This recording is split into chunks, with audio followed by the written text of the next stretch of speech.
La situazione alle ore 2, allora questa massa di ghiaccio che si è formata nel sottopasso che collega lo stadio Euganeo a zona Montà non si è ancora dissolta nonostante il sale che vedete è abbondante.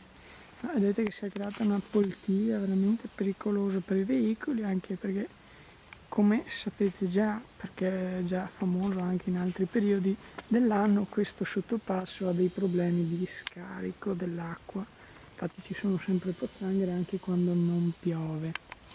Il transito dei veicoli per ora rimane aperto solo ai velocipedi e attualmente non è possibile percorrere questa strada in macchina né in moto.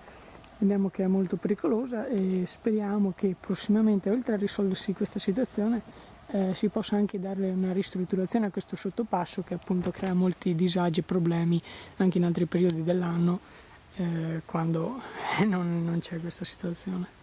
Però vediamo che è stato necessario la chiusura perché ci sono delle lastre di ghiaccio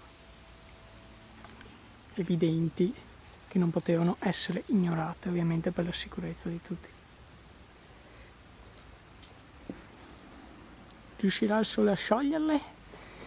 Le temperature sono previste in diminuzione nella giornata, anche il Brenta nell'altro servizio vediamo che è ghiacciato, quindi difficile pensare che si possa sciogliere prossimamente. Swishenberg Channel News Padova.